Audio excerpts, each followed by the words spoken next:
பனி விழும் மலர்வனம் திங்கள் முதல் வெள்ளி வரை மாலை 6 மணிக்கு உங்கள் விஜயில். ரொம்ப சின்னதா இருக்கு அப்படிங்கும்போது எனக்கு ரொம்ப ஆச்சரியமா இருக்குண்ணே. நீங்க இங்க தங்கியிருக்கீங்க அப்படிங்கும்போது இதுதான் நம்ம ரூம். எத்தனை வருஷமா நீங்க இருக்கீங்க? இப்போ 8 வருஷமா இருக்கு. ஆனா இப்போ சமைக்கிறது எப்படி ஹோட்டல்ஸ் அப்படின்னா நீங்க இங்கேயே சமைச்சுக்குவோம். இந்த எலக்ட்ரிக் அடுப்பு இருக்கு, ஃப்ரிட்ஜில் காய்கறி போட்டுக்குவோம். குட்டி ஃப்ரிட்ஜு. ஆமாம். எனக்கு இதுக்கு முன்னாடி ஒரு பெரிய ஆக்சிடென்ட் ஆச்சு. படை வாய்ப்பு இல்லை, வாடகை கொடுக்க முடியல. எனக்கு ஆரம்பத்தில் வந்து சினிமாக்காரனுக்கு பொண்ணு தர மாட்டேன்ட்டாங்க. அதுக்கு அம்மா எவ்வளோ ட்ரை பண்ணாங்க. அதுக்கப்புறம் எங்கள் அப்பாவும் ட்ரை பண்ணாங்க, எங்கள் அக்காவும் ட்ரை பண்ணாங்க. ஒரு பொண்ணு கிடச்சி எல்லாம் இது பண்ணோன்னே கடைசியில் அந்த பொண்ணோட மாமாவும் தரமாட்டேன்ட்டாங்க. கார்லாம் வாங்கினோம் வச்சுங்களேன், நிப்பாட்டுறதுக்கு இடம் வேணும், அது ஓட்டுறதுக்கு ஒரு டிரைவர் வேணும். டிரைவர் வந்து திடீர்னு வந்து என் தங்கச்சி கல்யாணம் ஒரு 50,000 கொடுக்கணும், எங்கே போகிறது? எங்கே பாட்ட திண்டாட்டமாக இருக்குது.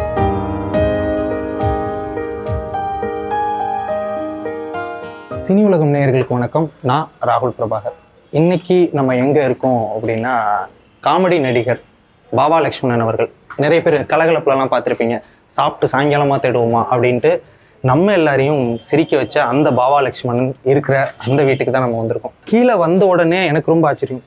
இந்த ஃப்ளாட்லேயே அவர் இருக்காரு, இந்த ஃப்ளாட்டில் எங்கே தங்கியிருக்காரு அப்படின்ற மாதிரியான ஒரு ஆச்சரியம். நிறைய படம், 300க்கும் மேலே படம் நடிச்சிருக்காரு. ஆனால் இந்த ஃப்ளாட் பார்க்கவே ரொம்ப பழைய ஃப்ளாட்டாக இருந்தது. கீழே கேட்டேன் எங்கே அவர் இருக்காருன்னு.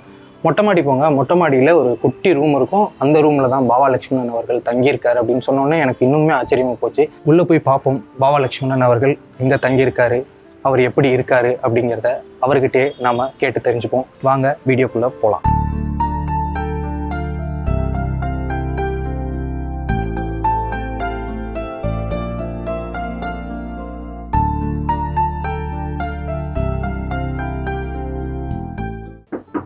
வாங்க வாங்க. அண்ணே வணக்கம்ண்ணே. வணக்கம் வணக்கம். எப்படிண்ணே இருக்கீங்க? நல்லா இருக்கு நல்லா இருக்கு. இங்கே தான் தங்கியிருக்கீங்களாண்ணே? ஆமாம் ஆமாம். இன்னும் இல்லை, கீழே பார்க்கும்போது ஃப்ளாட்டில் ரூம்னாங்க, மொட்டை மாடியில் இருப்பார் அப்படின்னாங்க. ரொம்ப சின்னதாக இருக்குது அப்படிங்கும்போது எனக்கு ரொம்ப ஆச்சரியமாக இருக்குண்ணே. நீங்கள் இங்கே தங்கியிருக்கீங்க அப்படிங்கும்போது இதுதான் நம்ம ரூம். எத்தனை வருஷமா நீங்கள் இருக்கீங்க? இப்போ 8 வருஷமா இருக்கு. 8 வருஷமா இங்கே தான் இருக்கீங்க. மற்றபடி வெளியே ஷூட்லாம் போகும்போது அங்கே தங்கிப்பீங்க, மற்றபடி எப்போதுமே இங்கே தான். இதெல்லாம் ஃபுல்லாக சின்ன வயசில் எடுத்து. ஆமாம் ஆமாம். எல்லா சாமியுமே இருக்குண்ணே? எல்லா மதமும் சம்மதம். அதான் மாதிரி அல்லாஹ் இருப்பார், ஏசுனா இருப்பார், சிலுவை இருக்கு. சாய்பாபா பக்தர். ஆமாம். உங்கள் டிபியில் கூட இருந்துச்சு சாய்பாபா. இது என்னண்ணே ஃபோட்டோ? அது ஜனாதிபதி வெங்கட்ராமன். அது விஜயன் மாஸ்டர் அம்மா வந்து காங்கிரஸில் வந்து இங்கே மெட்ராஸ் தலைவி ஒரு ஏரியா. வருஷம் பரிசு லீவில் டெல்லிக்கு போவோம்.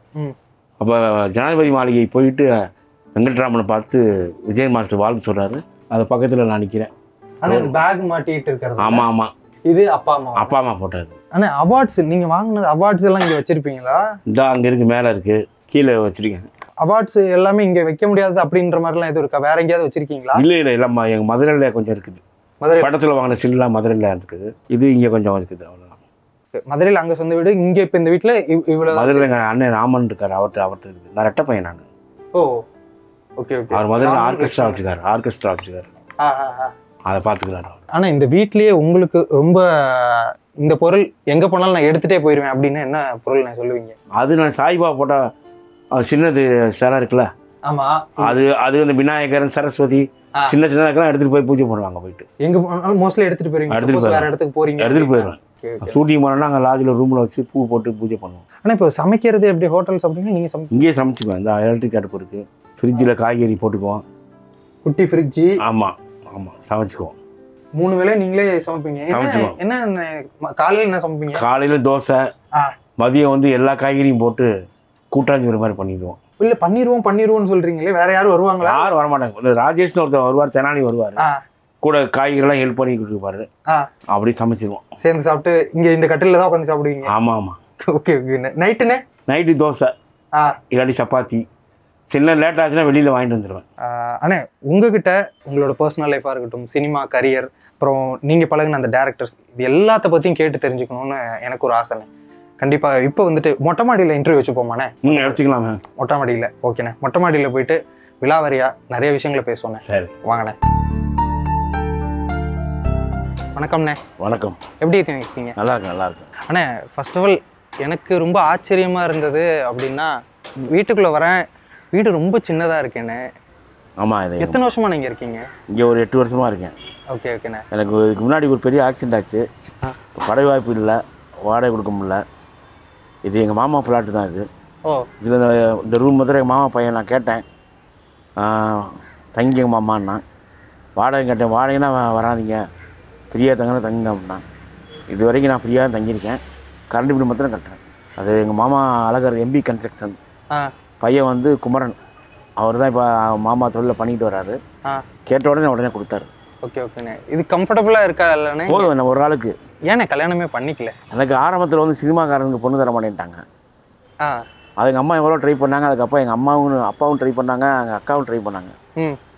ஒரு பொண்ணு கிடச்சி எல்லாம் இது பண்ணோடனே கடைசியில் அந்த பொண்ணோட மாமாவும் தரமாட்டேன்ட்டாரு, சினிமாக்காரங்கிறது. ஆமாம். அதுக்கப்புறமே வந்து போக எனக்கு அந்த ஆசையை விட்டு போச்சு, கல்யாண ஆசையை விட்டுருச்சு. ஆனால் இப்போ சினிமாவில் எப்படியுமே உங்களுக்கு நண்பர்கள் அந்த வெல்விஷர்ஸ்லாம் இருந்திருப்பாங்களாண்ணே, அவங்கெல்லாம் உங்களுக்கு பொண்ணு பார்க்கறது இல்லை? எல்லா பேரும் முயற்சி பண்ணாங்க. யார் இருந்தாண்ணே? நிறைய பேர் நம்ம கூட நடிச்ச நடிகர்லாம் முயற்சி பண்ணாங்க. அல்வாவாசு எல்லா பேரும் பண்ணாங்க. மயில்சாமி என்ன எதுவுமே அமையல. ஓகே. அப்புறம் எனக்கு வந்து அந்த கல்யாண ஆசையை விட்டு போச்சு. ஓகே. பேச்சுலர் தான் வாழ்றோம். கல்யாணம் பண்ணியிருந்தா நம்ம வாழ்க்கை வேற மாதிரி இருந்திருக்கும், கல்யாணம் ஆகலையே அப்படின்னு சொல்லிட்டு என்னைக்கு அதை ஃபீல்லாம் பண்ணியிருக்கீங்க? அப்படிலாம் கிடையாது.